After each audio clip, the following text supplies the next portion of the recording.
From Harry Hawood's Black Bolshevik, Trotsky's Day in Court. The Soviet working class, under the leadership of Lenin and the Bolsheviks, had vanquished capitalism over one-sixth of the globe, shattered its economic power, expropriated the capitalists and landlords, converted the factories, railroads, and banks into public property, and was beginning to build a state-owned socialist industry. The Soviet government had begun to apply Lenin's cooperative plans in agriculture and begun to fully develop a socialist economic system. This colossal task had to be undertaken by the workers in alliance with the masses of working peasantry. From the October Revolution through 1921, the economic system was characterized by war communism.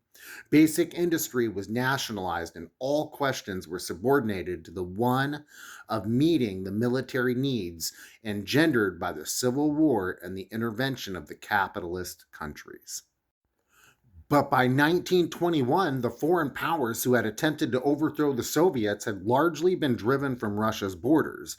It was then necessary to orient the economy towards a peacetime situation. The NEP, New Economic Policy, formulated at the 10th Party Congress in 1921, was the policy designed to guide the transition from war communism to the building of socialism. It replaced a system of surplus appropriation with a tax in kind, which would be less of a burden on the peasantry. The NEP was a temporary retreat from socialist forms. Smaller industries were leased to private capital to run. Peasants were allowed to sell their agricultural surplus on free markets. Central control over much of the economy was lessened.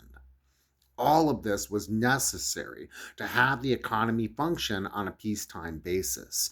It was a measure designed to restore the exchange of commodities between city and country, which had been so greatly disrupted by the Civil War and intervention. It was a temporary retreat from the attack on all remnants of capitalism, a time for the socialist state to stabilize its base area, to gather strength for another advance.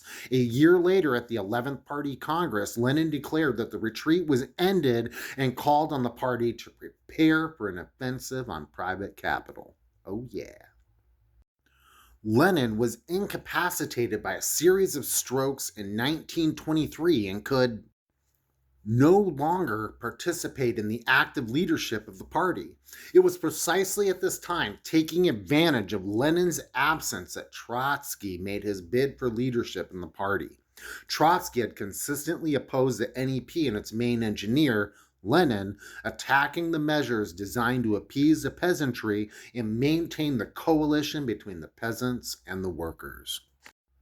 From late 1922 on, Trotsky made a direct attack on the whole Leninist theory of revolution and the dictatorship of the proletariat.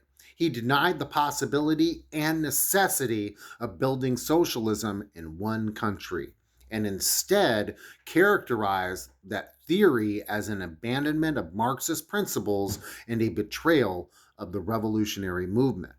He postulated his own theory of permanent revolution and contended that a genuine advance of socialism in the USSR would become possible only as a result of socialist victory in other industrial developed nations. While throwing around a good deal of left-sounding rhetoric, Trotsky's theories were thoroughly defeatist and class collaborationist. This incredible book, The Autobiography of an Afro-American Communist, Black Bolshevik by Harry Hawood, is free to read on Marxist.org. I'll include a link in the description. Please go on and give it a look. Solidarity, comrades.